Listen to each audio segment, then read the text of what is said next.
اعوذ باللہ من الشیطان الرجیم، بسم اللہ الرحمن الرحیم۔ پروگرام گفتگو میں آپ کا میزبان سید یاسر عباس۔ آج ہم ایک نئے مہمان کے ساتھ آپ کی خدمت میں حاضر ہیں۔ آج ہمارے اسٹوڈیو میں تشریف فرما ہیں محترم حبیب الرحمان، رہنما اور ذمہ دار اصلاحی جماعت و عالمی تنظیم العارفین۔ خوش آمدید سر، السلام علیکم۔ وعلیکم السلام۔ کیا حال ہے؟ طبیعت آپ کی ٹھیک ہے؟ مزاج ٹھیک ہے؟ الحمدللہ۔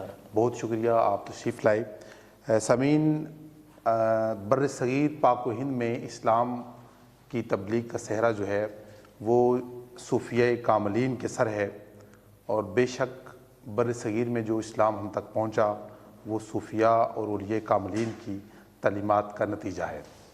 آج ہم حضرت سلطان باہو کی فکر کو پروموٹ کرنے والی ایک عظیم اور ایک معتبر شخصیت سے حضرت سلطان باہو کی تعلیمات اور ان کے اقوال، ان کی خدمات اور حضرت اصلاحی جماعت کے حوالے سے جاننے کی کوشش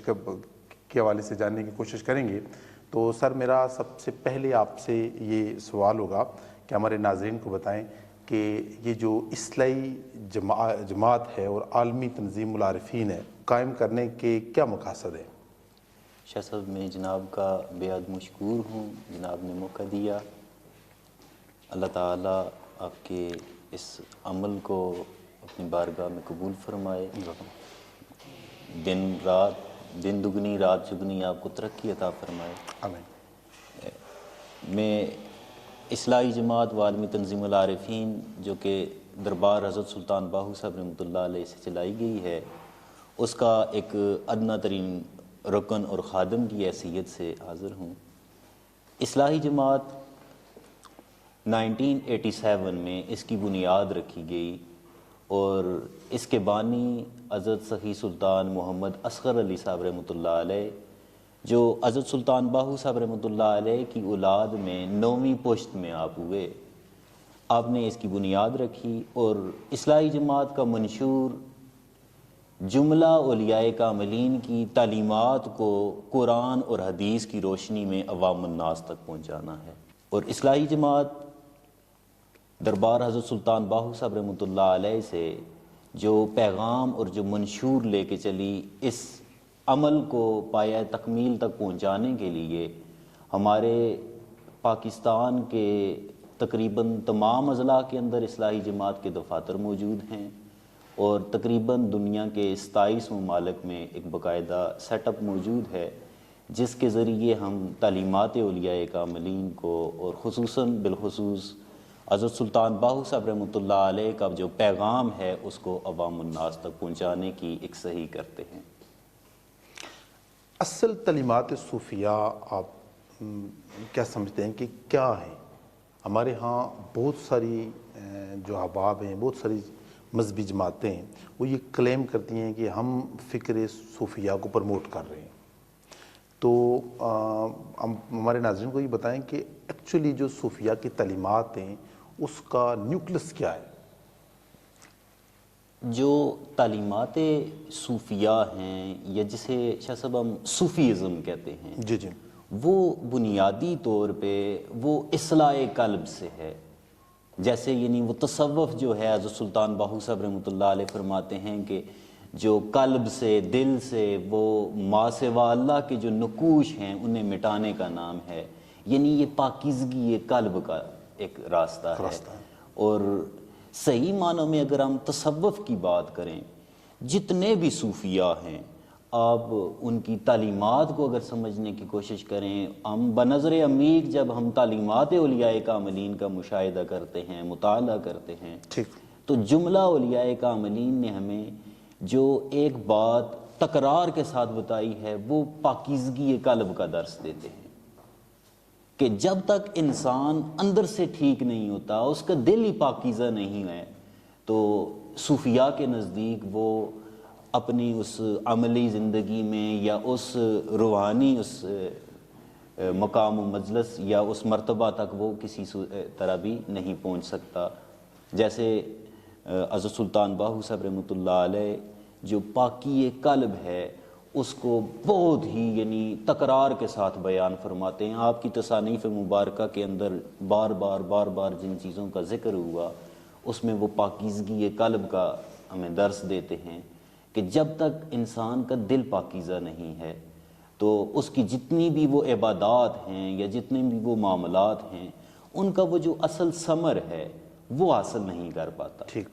مثلا حضرت سلطان باہو صاحب رحمۃ اللہ علیہ نماز کے متعلق ارشاد فرماتے ہیں، دال دل کو نماز پڑھائے نہ ہی کہ ہویا جے نیتی ہو، لوکاں نو وکھاون لئی تو بج بج بڑے مسیتی ہو، ارکاں گٹے مل مل دوویں تے تیرے منو نہ گئی پلیدی ہو، باج وصال اللہ دے یازت باؤ جئی نیتی جئی مول نہ نیتی ہو۔ کیا فرماتے ہیں کہ جب تک یعنی نماز کا وہ بنیادی جو مقصد ہے وہ کیا ہے، جسے ہم فلسفہ نماز اگر کہیں تو وہ کیا ہے؟ جیسے ہم روزہ کی بات کرتے ہیں تو روزہ میں اللہ کی ذات پاک نے جیسے فرمایا کہ اے ایمان والو تم پہ روزے فرض کیے گئے ہیں، جیسا کہ تم سے گزشتہ امتوں پہ بھی فرض کیے گئے تھے۔ اس کا جو مقصد اور جو فلسفہ بیان کیا گیا وہ قرآن یہ کہتا ہے لعلکم تتقون، مقصد یہ ہے کہ تم متقی بن جاؤ، تم پرہیزگار بن جاؤ، تزکیہ جو قلبی تزکیہ ہے، ایسا ہی ہے۔ اب سر شاہ صاحب جو نماز ہے اللہ کی ذات پاک نے قرآن میں 700 سے زائد مرتبہ اس عمل کا حکم فرمایا، اور کہیں پہ بھی نہ ہمیں قرآن میں اور نہ ہی دیگر یعنی وہ احادیث مبارکہ میں وہ اقرا صلاۃ کے آپ کو الفاظ نہیں ملتے، یعنی جہاں پہ بھی حکم ہے وہ اقیم الصلاۃ کا ہے کہ نماز قائم کرو۔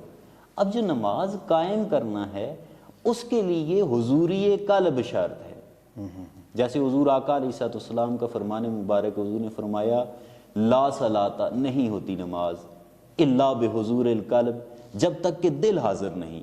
تو وہ بات آپ فرماتے ہیں کہ دال دل کو لو نماز پڑھائے ہو نہ ہی کہ ہویا جی نیتی ہو، کہ جب تک نماز کے اندر ہمارا جو قلب ہے، ہمارا جو دل ہے وہی حاضر نہیں ہے، ہمیں یکسوئی حاصل نہیں ہے، تو تب تک ہم کسی طرح بھی اس نماز کا جو وہ ثمر ہے وہ حاصل نہیں کر پاتے۔ اور نماز کا ثمر، نماز کا مقصد کیا ہے، جو فلسفہ نماز ہے اس کی ہم بات کریں، اللہ کی ذات نے جس کے لیے نماز ہم پہ فرض کی، یعنی 700 سے زائد مرتبہ حکم فرمایا نماز قائم کرو۔ کیوں قائم کرو؟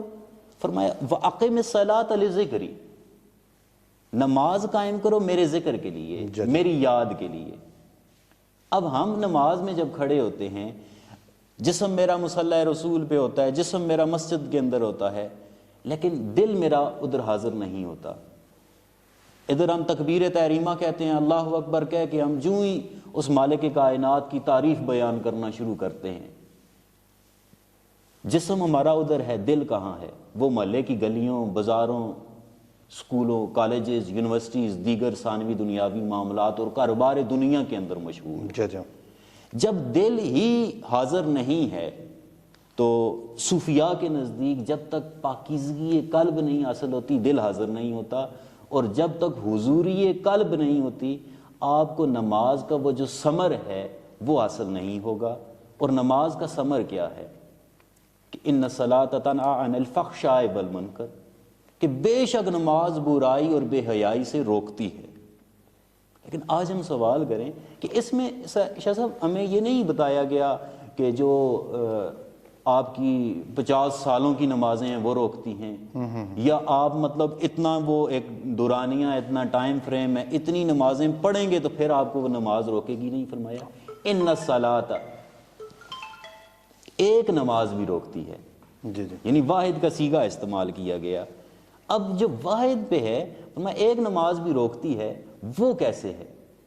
وہ نماز جو حضوری قلب والی ہو۔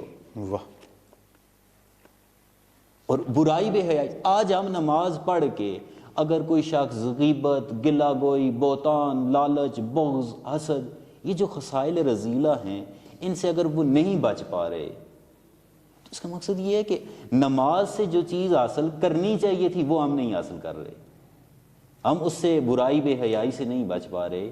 تو اصل جو تعلیمات اولیاء کاملین اپنے ناظرین کے لیے یہ پوچھنا چاہوں گا کہ مثلا تزکیہ نفس حاصل کرنے کے لیے کیا پیٹرن کیا ہے، کیا طریقہ کیا ہے؟ مثلا جب آپ ایک شخص کو ہم دعوت دے رہے ہیں کہ وہ اب تزکیہ نفس کو حاصل کرے، تو ہم کیسے اسے کہیں گے کہ آپ کیا کرو تو تزکیہ نفس حاصل ہوگا؟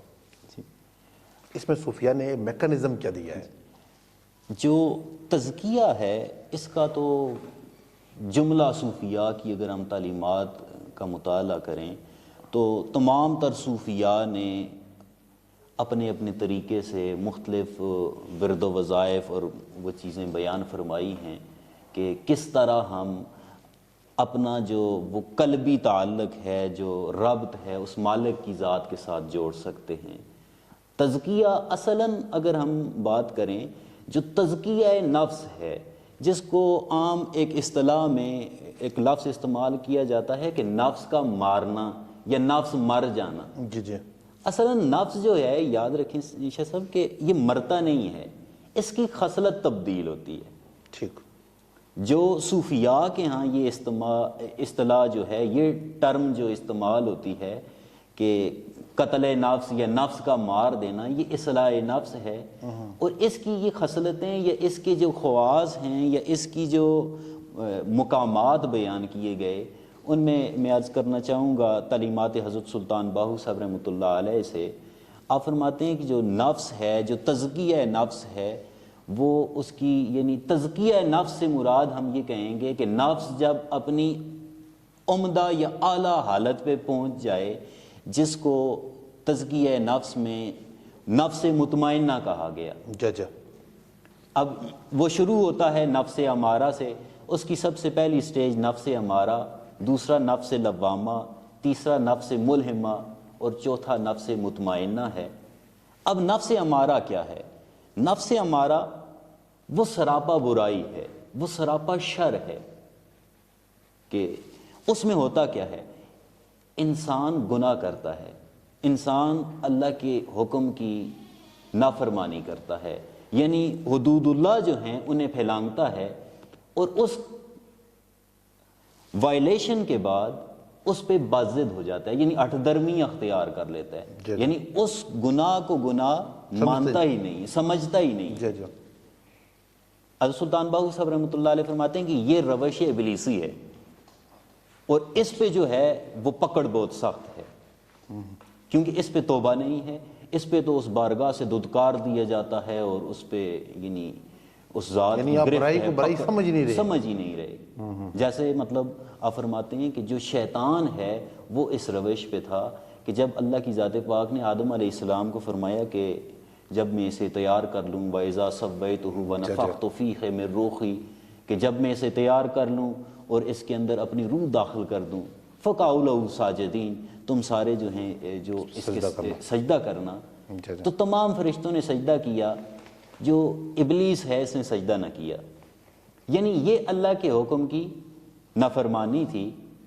اب سجدہ نہ کر کے وہ نادم و شرمندہ نہیں ہوا، بلکہ اس نے کہا میں تو اس سے بہتر ہوں، انا خیر منہ۔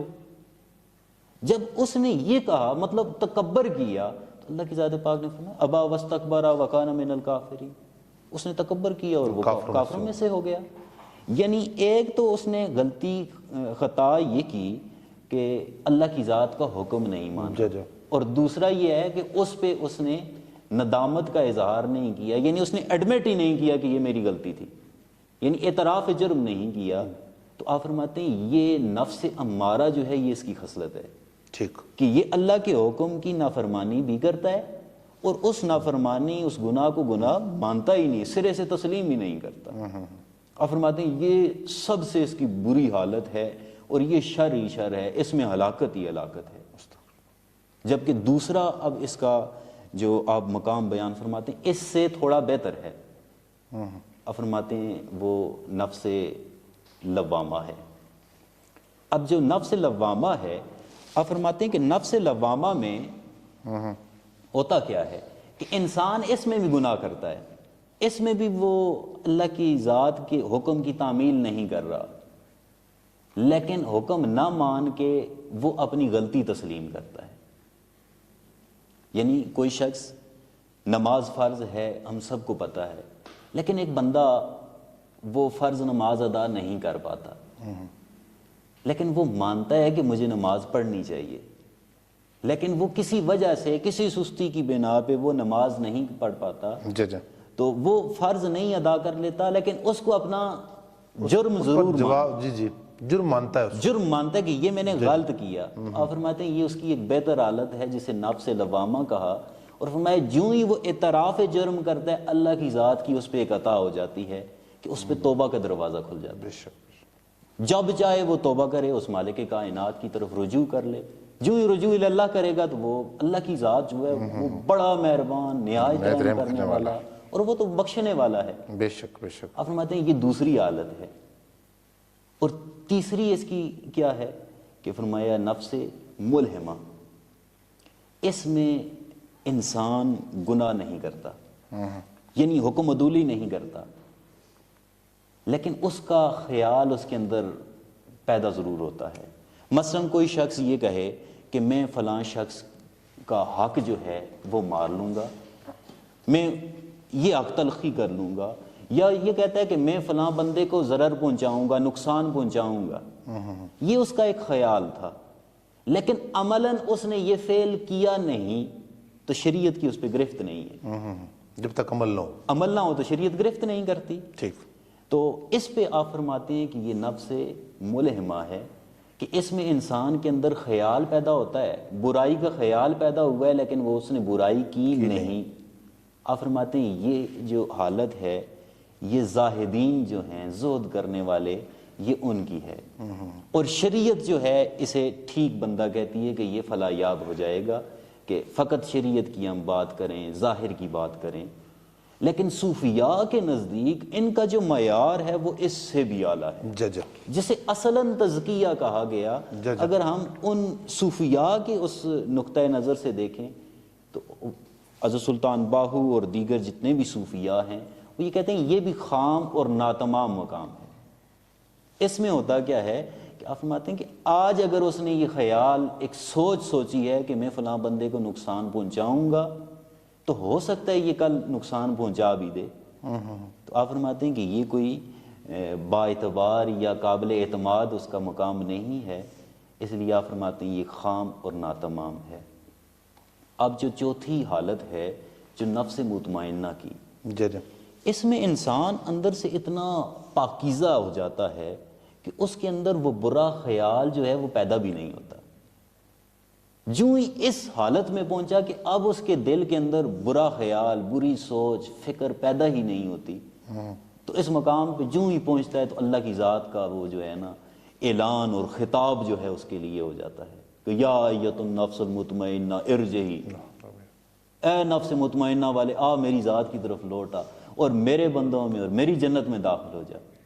یعنی پہلے جو تھے ان کے ساتھ اللہ کی ذات نے خطاب نہیں کیا، جی جی جی، لیکن اسے کہا کہ تو میرے بندوں میں داخل ہو جا، تو میری جنت میں داخل ہو جا۔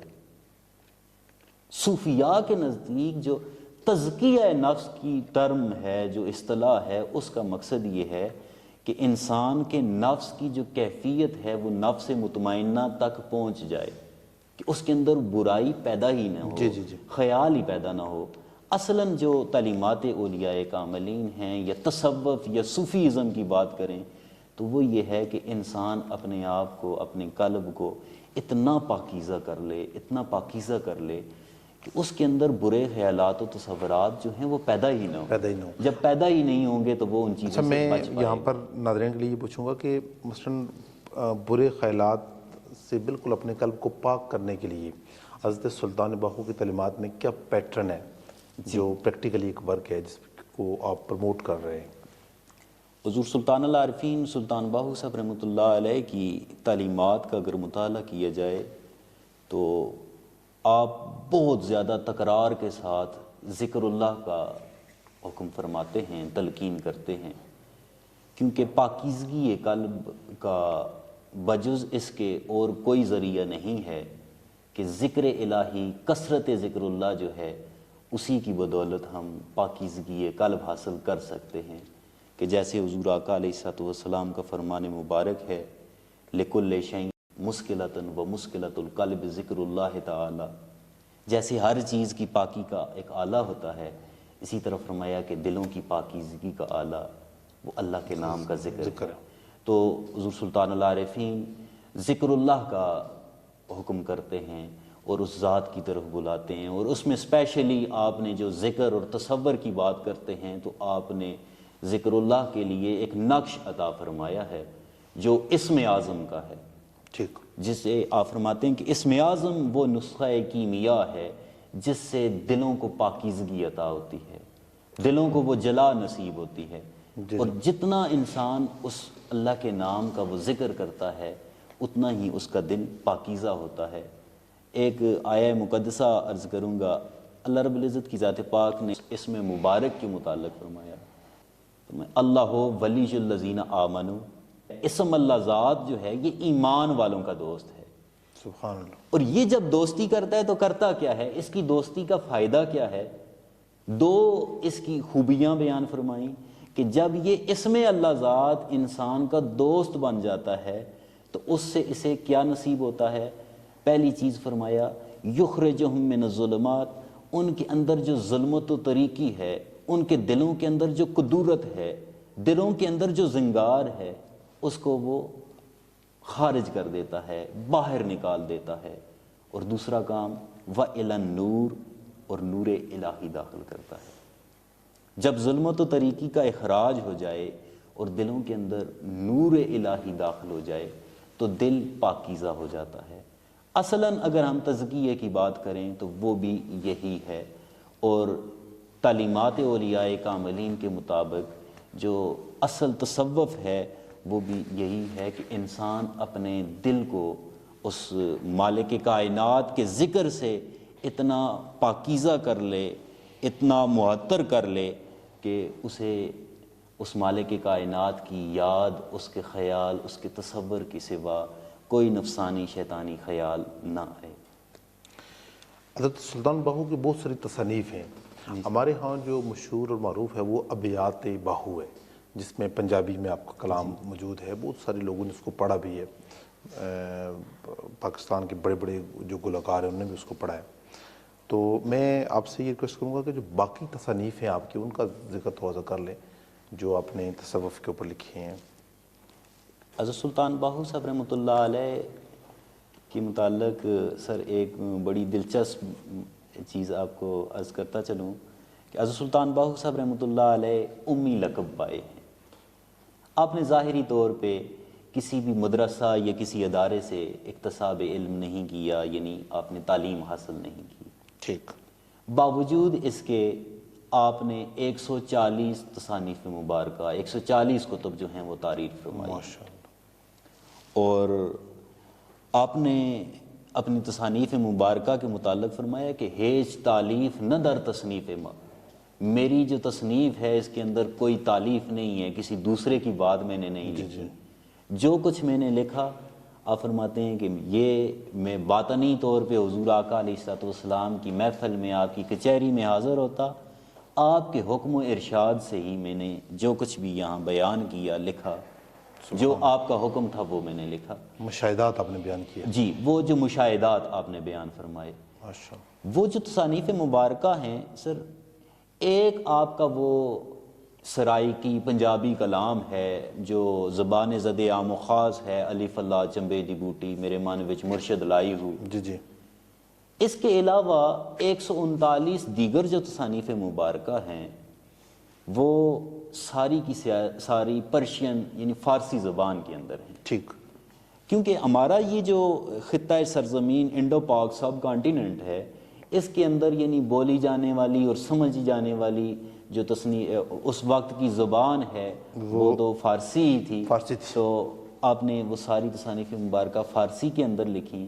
ہمارا ایک ادارہ ہے العارفین پبلیکیشنز، جس کے زیر انتظام ان تصانیف مبارکہ کو ٹرانسلیٹ کیا جاتا ہے پرشین سے اردو میں، اور پھر وہی ادارہ جو ہے اسے اردو سے انگلش زبان کے اندر بھی ٹرانسلیٹ کر رہا ہے۔ ٹھیک، تقریباً 17 کے قریب جو آپ کی تصانیف مبارکہ ہیں وہ ٹرانسلیٹ ہو چکی ہیں پرشین سے اردو کے اندر، اور تقریباً 7 سے زائد تصانیف مبارکہ جو ہیں انہیں انٹرنیشنل سٹینڈرڈ کے مطابق وہ انگلش کے اندر ٹرانسلیٹ کیا جا چکا ہے۔ ٹھیک، تو اس پہ یعنی ابھی مزید کام جاری ہے۔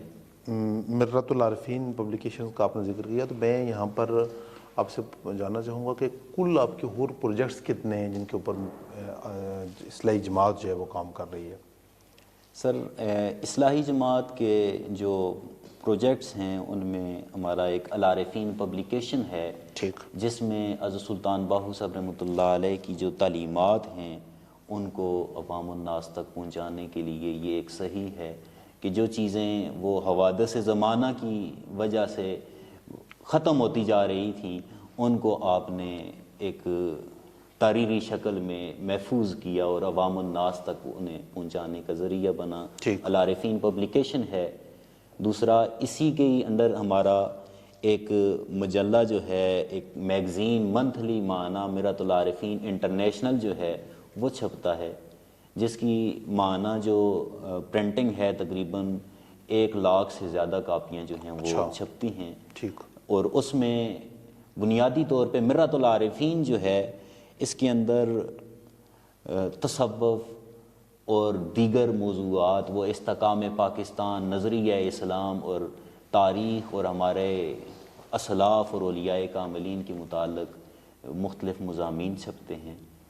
اس کے علاوہ ہمارا ایک ریسرچ بیس تھنک ٹینک ہے مسلم انسٹیٹیوٹ، جو نان پروفیٹیبل اور نان گورنمنٹل ایک ادارہ ہے، ٹھیک، جو بیسیکلی مسلم انسٹیٹیوٹ جو ہے یہ اسلام آباد اور لندن چیپٹر اس کے دو یعنی کہ وہ آفیسز ہیں۔ ٹھیک، اس کا کام وہ امت مسلمہ کو درپیش جو مسائل ہیں، جو چیلنجز ہیں، ان سے کیسے نبرد آزما ہونا ہے، اس کے لیے یہ راؤنڈ ٹیبل ڈسکشنز کرتے ہیں، سیمینار ہوتے ہیں، کانفرنسز ہوتی ہیں، اور اس کے آگے مزید ڈیسک ہیں، جیسے علامہ اقبال ڈیسک ہے، پھر سلطان باہو اور مولانا رومی۔ اس وقت مسلم انسٹیٹیوٹ نے علامہ اقبال پہ 3 روزہ جو کانفرنس کروائی، وہ اس ادارے کو یہ اعزاز حاصل ہے کہ شاید دنیا کی وہ سب سے بڑی ایک کانفرنس تھی جس کے اندر 4 براعظم کے 18 ممالک سے وہ باقاعدہ ڈیلیگیشن آئے، ان لوگوں نے پارٹیسپیٹ کیا۔ اچھا، یہ ہمارا، اور اسی یعنی مسلم انسٹیٹیوٹ کے ہی زیر اہتمام ہمارا ایک ریسرچ جرنل جو ملٹی ڈسپلنری ہے، مسلم پرسپیکٹو کے نام سے، وہ بھی چھپتا ہے۔ ٹھیک، اس کے علاوہ سر ہمارا ایجوکیشن میں ایس بی اسکولنگ سسٹم ہے، سلطان باہو اسکولنگ سسٹم۔ ٹھیک، اس میں سر جو نالج فار وزڈم ہمارا اس کا لوگو ہے یا سلوگن ہے جس پہ ہم چل رہے ہیں، وہ پلے گروپ سے ابھی انٹرمیڈیٹ تک چل رہا ہے۔ اس پروجیکٹ کے اندر ہمارے یعنی یونیورسٹیز تک بھی شامل ہیں، ٹھیک، لیکن آگے چل وہ کے بھی ہو جائیں گے۔ شامل ہے اس میں۔ ایس پی اسکولنگ سسٹم جو ہے وہ اس میں کیا یونیکنیس ہے جو عام اسکولنگ سسٹم سے جو ڈیفرنٹ کرتی ہے اس کو؟ سر جو کہ ہمارے اسکول کا جو وہ لوگو ہے اس پہ لکھا ہوا ہے کہ نالج فار وزڈم۔ ٹھیک، اصل میں جو تعلیم تھی، وہ جو وزڈم تھا وہ ہم سے یعنی کہ وہ چھین لیا۔ آج جو ایجوکیشن ہے وہ ایک تو یا تو وہ نمبروں کی دوڑ لگی ہوئی ہے کہ ہمارا وہ جی پی اے سی جی پی اے اچھا ہونا چاہیے، گریڈنگ بہت اچھی ہو، اور اس کے بعد وہ جو یعنی ایک تخلیقی صلاحیتیں تھیں ان کو ختم کر کے ہم مٹیریلزم کی طرف چلے گئے کہ ٹھیک ہے میں نے مطلب انٹر گریجویشن یا ماسٹرز کرنا ہے تو اس کے بعد مجھے کوئی اچھے ادارے میں نوکری مل جائے۔ ایسے تو ہم یعنی وہ لیڈرشپ کے بجائے نوکری کی طرف، غلامی کی طرف جانا شروع کر گئے۔ تو ایسے میں یعنی ایس بی اسکولنگ سسٹم جو ہے اس نے ایک لیڈرشپ والی جو وہ صلاحیتیں تھیں ان کو ان پر کام کیا ہے، ان پر کام کیا ہے۔ ٹھیک، اور یہ ہمارا جو اسکولنگ سسٹم ہے، ایون کہ آپ باقی جتنے بھی وہ ادارے تنظیمیں ان کو دیکھیں تو ان کے جو لیڈرشپ ہوتی ہے ان کے بچے اپنے تو وہ کسی مطلب دنیا کے دیگر یعنی بڑے اسکولوں کے اندر، ان برانڈز کے اندر یعنی پڑھ رہے ہوتے ہیں، جبکہ یہاں ایسا نہیں ہے۔ ہمارے جو سپریم کمانڈر ہیں صاحبزادہ سلطان محمد علی صاحب، آپ کے چھوٹے بھائی جو ہیں صاحبزادہ سلطان احمد علی صاحب، ان کے اپنے جو شہزادے ہیں، صاحبزادے ہیں، وہ بھی اسی اسکول کے اندر زیر تعلیم ہیں۔ ماشاء اللہ۔ اچھا، مدرسہ سسٹم بھی آپ کا ہے جس میں درس نظامی اور حفظ کا، ناظرے کا، قرآن کی تعلیم کو فوکس کیا جاتا ہو؟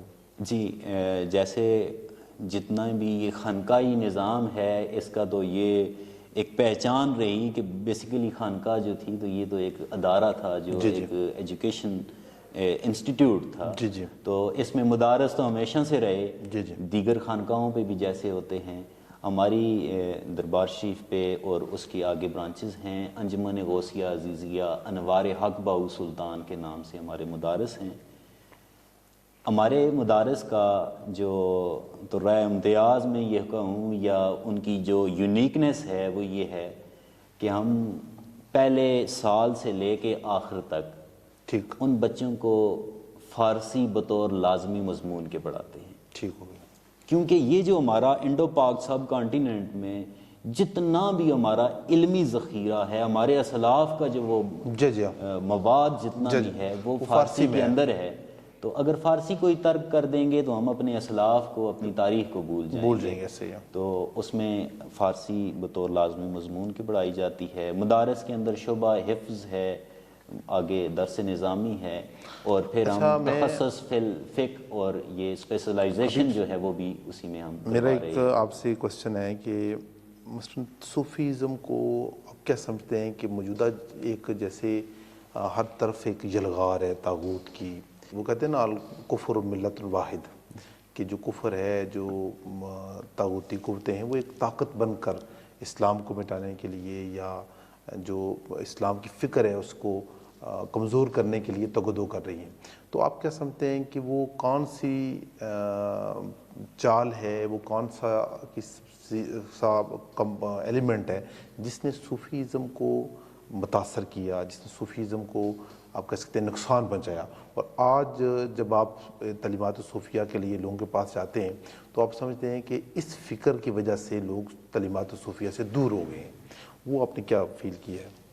سر یہ جو ہمارا خطہ سرزمین ہے انڈو پاک سب کانٹیننٹ, یہاں پہ تو اسلام پہنچا ہی صوفیاء کی ہی نسبت اور انہی کی یعنی کہ خدمات کی ہی بدولت ایسے ہی. لیکن اس موجودہ دور کی اس وقت کی اگر بات کریں تو یہ صوفیاء اور خانقاہی نظام جو ہے وہ بہت زیادہ زوال کی طرف جا رہا ہے, تنزلی اور پستی کی طرف جا رہا ہے. اس میں بہت سارے فیکٹر ہیں جہاں پہ ہم یہ کہیں تو رسمی رواجی پیری مریدی, اور وہ بس ایک سطحی اور بالکل وہ روایتی ایک پیری مریدی جسے ہم کہیں, وہ چیز لوگ بس ٹھیک ہے جی گئے پیر صاحب سے بیعت ہو گئے, سال بعد مطلب کوئی فکر نہیں ہے, سال بعد آئے اور وہاں پہ نظر و نیاز پیش کی تو حاضری کی اور اس پہ تو چلے گئے. یعنی اس سے زیادہ ان کا کوئی تعلق نہیں تھا. تو یہ ایک بڑا فیکٹر ہے اس میں کہ جس سے یہ پورا سسٹم جو ہے وہ متاثر ہو رہا ہے. اور دوسرا جو خانقاہ ہے, جو ادارہ ہے, انہوں نے اپنی جو ذمہ داریاں تھیں ان کو بخوبی نہیں سر انجام دیا. ٹھیک. جب ہم یہ لفظ خانقاہ کہتے ہیں یا خانقاہی نظام کہتے ہیں تو یہ تین یعنی اجزاء کا یا تین چیزوں کا وہ مرکب ہے. ہر خانقاہ وہ طعام گاہ ہوتی ہے, وہ قیام گاہ ہوتی ہے, اور وہ کلام گاہ ہوتی ہے. جو اصل چیز ہے وہ کلام ہے. اور دوسری دو چیزیں لوازمات میں آتی ہیں. کہ ظاہر ہے وہ وہاں پہ لوگ آئیں گے تو انہوں نے کھانا بھی کھانا ہے اور طعام کا بھی بندوبست کرنا ہے. تو ایک زندگی کا حصہ ہے کہ آپ نے قیام کرنا ہے, وہ آرام کرنا ہے, تو اس کے لیے قیام بھی. تو آج جب ہم اللہ ماشاء اللہ مطلب چند ایک ان خانقاہوں یا ان کو چھوڑ کے ہم دیکھتے ہیں تو اس خانقاہی نظام کی تعریف میں ان دو چیزوں کا تو ہمیں مطلب ہر جگہ پہ واسطہ پڑتا ہے, وہ ملتی ہیں کہ تمام خانقاہیں جو ہیں وہ قیام گاہیں تو ہیں, وہ طعام گاہیں بھی تو ہیں, لیکن کلام گاہ نہیں رہی. تو آج یعنی سب سے بڑا یعنی المیہ یہ ہے کہ جو تعلیمات اولیاء کاملین وہ ہم نے سرے سے چھوڑ دی. جب اس کو چھوڑ دیا تو پھر غلط فہمیاں پیدا ہوئیں اور پھر بہت سارے اس طرح کے مسائل پیدا ہوئے جن کی وجہ سے انسان فروعی اور اختلافی چیزوں کے اندر چلے گئے. کہ جو جب اصل نہیں ملے گی تو ظاہر ہے وہ کسی بھی طرف وہ شتر بے مہار کی طرح چلتے جائیں گے. تو اس وجہ سے بہت ساری غلط فہمیاں پیدا ہوئیں کہ جیسے کچھ لوگوں نے کہا کہ یہ جو شاید خانقاہ جو ہے یہ تو بس بالکل ایسے ہیں کہ جو شریعت سے بالکل آری یا شریعت کے تارک ہیں. تصوف، طریق تصوف یا خانقاہ کی جب ہم بات کرتے ہیں تو یہ بالکل سنت محمدی صلی اللہ علیہ وآلہ وسلم کے عین مطابق عمل ہے. اس میں کوئی ایسی چیز بھی نہیں ہے جو شریعت سے متصادم ہو. مثلا حضرت سلطان باہو صاحب رحمۃ اللہ علیہ آپ کی اگر بات کریں تو آپ اپنے بارے میں فرماتے ہیں ہر مراتب از شریعت یافتم پیشوائے خود شریعت ساختم، کہ میں نے یہ جو مرتبہ جو مقام حاصل کیا آپ فرماتے ہیں یہ میں نے شریعت سے حاصل کیا، شریعت کو ہی میں نے اپنا پیشوا بنائے رکھا. تو جہاں وہ ایک سلسلہ کلام والا تھا، وہ تعلیمات والا تھا، وہ ختم ہو گیا. اس کی جگہ جیسے وہ فالورز جو تھے، مریدین جو تھے، ان کے اندر رسمی رواجی پیری مریدی اور وہ چیزیں آئیں. وہیں پہ خانوادہ کے اندر ایک چیز یہ آئی کہ انہوں نے جیسے وہ پیر کا بیٹا پیر اور بس وہ وراثت اسے سمجھ لیا. تو اس سے یہ ہوا کہ انہوں نے اسے ایک اصل متاثر ہوئی، اصل جو پیغام تھا، جو تعلیمات تھی ان کو متاثر کر دیا. تو ہم فروعی اور اختلافی چیزوں کی طرف چلے گئے. اس وقت سوسائٹی میں جو اسپیشلی پاکستان میں دہشت گردی کی جس لہر سے بھی گزر رہا ہے، اس میں تو صوفیاء کی تعلیمات جو امن، محبت، آشتی کا ایک خوبصورت میسج ہوتی ہیں، ان کا پھیلانا تو وقت کی بہت بڑی ضرورت بھی ہے. تو میں سمجھتا ہوں کہ جو خارجیت اور ناسبیت نے جس طرح پنجے مضبوط کیے، اور میں سمجھتا ہوں کہ صوفیزم کو جس قدر ناسبیت نے اور خارجیت نے نقصان پہنچایا ہے، وہ اپنی سطح کا ایک بڑا نقصان ہے.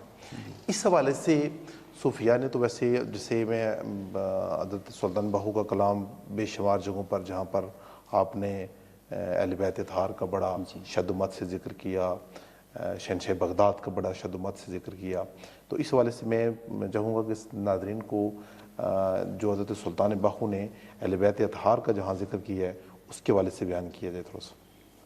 حضرت سلطان باہو صاحب رحمۃ اللہ علیہ کی شاہ صاحب ایک تصنیف مبارکہ ہے امیر الکونین. امیر الکونین کے اندر آپ ارشاد فرماتے ہیں کہ میں عرصہ 30 سال تک مرشد تلاش کرتا رہا. ٹھیک. اب ہم دوسری طرف جائیں تو آپ کی یعنی اپنی یعنی کہ مقام و مرتبہ یہ ہے کہ جب آپ کی ولادت ہوتی ہے تو آپ کی ولادت قلعہ شور کے اندر گڑھ مہاراجہ میں ہوتی ہے، جو مہاراجاؤں کا گڑھ ہے. انڈو پاک سب کانٹیننٹ اس وقت یعنی یہ پری پارٹیشن کی بات ہے. تو اس وقت سر جیسے آج بھی ہمارے ہاں ہے کہ کسی کے ہاں وہ کسی بچے کی ولادت ہوتی ہے، کوئی بیٹا ہوتا ہے تو لوگ مبارکباد کے لیے جاتے ہیں. تو آپ کی والدہ محترمہ بی بی راستی رحمۃ اللہ علیہ کے پاس بھی جو قریب کے لوگ جائیں اور آپ کے چہرے کی زیارت کریں تو تاریخ اس چیز کی شاہد ہے کہ جس نے بھی آپ کے چہرہ انور کی زیارت کی اسے کلمہ شہادت کا کمال نصیب ہوا، یہ شرف نصیب ہوا کہ وہ مشرف با اسلام ہوا. اور اسی طرح یعنی آپ جب اپنی لڑکپن میں رہے تو اس میں یعنی آپ کے چہرہ انور پہ جس کی یعنی وہ نگاہ پڑتی، اگر وہ کوئی غیر مسلم ہوتا تو وہ مشرف با اسلام ہوتا. لیکن باوجود اس کے جب آپ سن بلوغت کو پہنچتے ہیں، آپ کی والدہ محترمہ آپ کو فرماتی ہیں کہ آپ جائیں اور مرشد تلاش کریں. اور آپ فرماتے ہیں کہ میں مرشد تلاش کرنے گیا تو امیر الکونین میں آپ فرماتے ہیں کہ عرصہ 30 سال تک میں مرشد تلاش کرتا رہا. یہ نہیں کہ مجھے مرشد ملا نہیں، بے حساب ملے، لیکن جو میں چاہتا تھا وہ نہیں ملا. آپ فرماتے ہیں حال دمارم کوئی نہ ملا یا حضرت باؤ، جو ملیا سو غرضی. وہ کیلو کال والے تو بہت سارے ملے، مقامات اور درجات والے تو بہت سارے ملے، جو میں چاہتا تھا مقام مرشدیت والا وہ نہ ملا.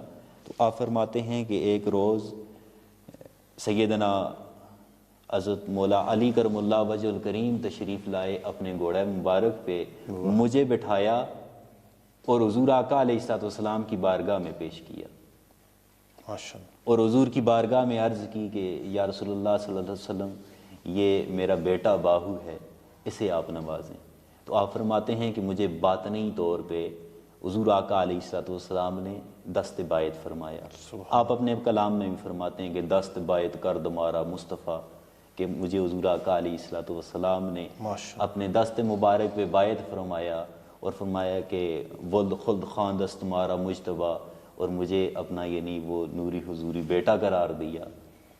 اس کے بعد آپ فرماتے ہیں کہ جب حضور نے یہ نوازشات فرمائیں تو اس کے بعد مجھے پیش کیا سیدنا فاطمہ زہرا رضی اللہ تعالیٰ عنہ کی بارگاہ عالیہ کے اندر۔ آپ کی بارگاہ مقدسہ میں جب آپ فرماتے ہیں کہ میں حاضر ہوا تو آپ نے بھی مجھے نوازا، آپ نے بھی مجھ پہ عطا فرمائی۔ اس کے بعد آپ فرماتے ہیں کہ میں سیدنا امام علی پاک کی بارگاہ عالیہ میں گیا تو آپ فرماتے ہیں کہ خاک پائم از حسن و حسین، واہ واہ، کہ میں نے حضور امام حسن اور امام حسین پاک کی جو خاک پا تھی اس کو اپنی آنکھوں کا سرما بنایا ہے۔ سبحان اللہ، سبحان اللہ، اور آپ فرماتے ہیں اس وجہ سے جو معرفت تھی نا وہ مجھ پہ آشکار ہو گئی۔ سبحان اللہ، سبحان اللہ، یعنی آپ کا جو وہ معرفت الہی کا پیغام ہے وہ بنیادی طور پہ اگر دیکھا جائے تو وہ تو برگاہ پنجتن سے ملا ہے۔ بالکل وہیں سے ملا ہے۔ سبحان اللہ، سبحان اللہ، تو جتنے بھی صوفیاء ہیں وہ کبھی بھی یعنی انہوں نے تو کسی بھی یعنی دنیاوی معاملے میں وہ تشدد والا رویہ تو اختیار ہی نہیں۔ جی جی جی، اور یہ ایک ایسا توازن کا ہے معیار کہ جتنے بھی یعنی صوفیاء اور خصوصاً حضرت سلطان باہو صاحب رحمۃ اللہ علیہ کی بات کریں تو آپ یعنی کہ جو اہل بیت ہیں ان کی محبت، ان کے ساتھ جو ایک وہ رشتہ ہے جسے یعنی کہ وہ معدد کی حد تک ایک شدید محبت جو ہے نا اس کی حد تک جو ہے کرنا لازم سمجھتے ہیں کہ اس کے بغیر آپ تو کچھ حاصل ہی نہیں کر سکتے۔ جی جی جی، پھر جتنے بھی صوفیاء ہیں اصل میں ہم جو بحیثیت یعنی قوم کے جو تشدد کی طرف گئے ہیں جی جی، اس میں ایک مسئلہ یہ بنا سر کہ جو صحابہ اکرام رضوان اللہ علیہ مجمعین کی شان یا اس کی طرف جائیں تو ہم یہ کہیں کہ یہ تو ایک خاص اسکول آف تھاٹ سے تعلق رکھتے ہیں، اور یہ دوسرے جو ہیں مطلب وہ اہل بیت اور ان کو ماننے والے ہیں، اور جی جی، یہ مختلف اس طرح کی وہ چیزیں جو ہیں وہ چھڑی، اور یہ بحث جو ہے وہ ہمارے معاشرے کا حصہ ہیں۔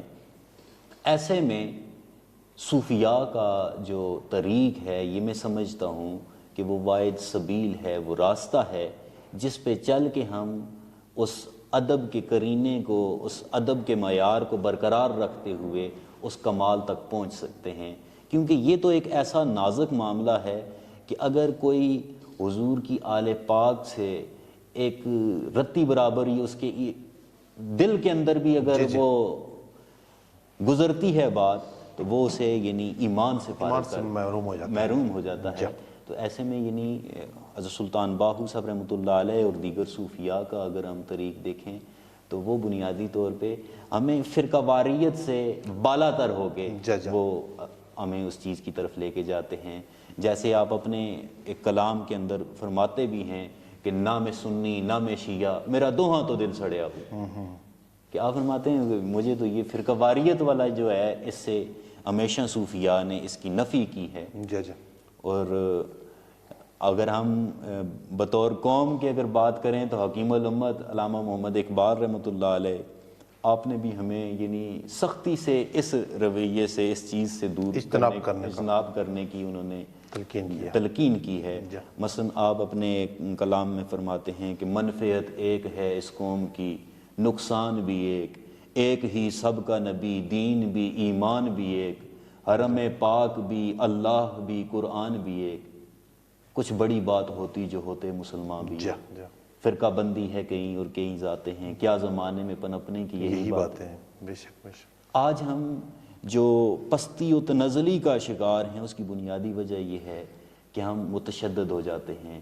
ہم اصل تعلیمات اولیاء کاملین کو جب ہم پس پشت ڈال دیتے ہیں، اسے ثانوی حیثیت دے دیتے جی ہیں، تو ہم ان مسائل کا شکار ہوتے ہیں۔ تو سامعین، آپ نے آج کا پروگرام سماعت کیا۔ تعلیمات صوفیہ کے حوالے سے محترم حبیب الرحمان صاحب نے بہت جامع گفتگو کی ہے۔ میں آخر میں صرف یہی پیغام دوں گا کہ حکیم الامت علامہ اقبال نے کہا تھا کہ یہ ایک سجدہ جسے تو گراں سمجھتا ہے، ہزار سجدوں سے دیتا ہے انسان کو نجات۔ یہ تعلیمات صوفیہ میں وہ ایک سجدے کی طرف جو ہے وہ آپ کی توجہ مبذول کروائی جاتی ہے، جس میں ہم انا کے اپنی رعونت کے بتوں کو پاش پاش کر کے مالک حقیقی کی بارگاہ میں جھکتے ہیں، اور اپنے من کو تمام فرقہ واریت اور تمام طرح کے نفرتوں سے آزاد کر کے صرف اور صرف محبت کی شمع جلانے کا ہمیں حکم دیتا ہے۔ تو میں آخر میں اس دعا کے ساتھ کہ اللہ تعالیٰ ہمیں فکر صوفیاء اولیاء کاملین پر عمل پیرا ہونے کی توفیق عطا فرمائے۔ اللہ حافظ۔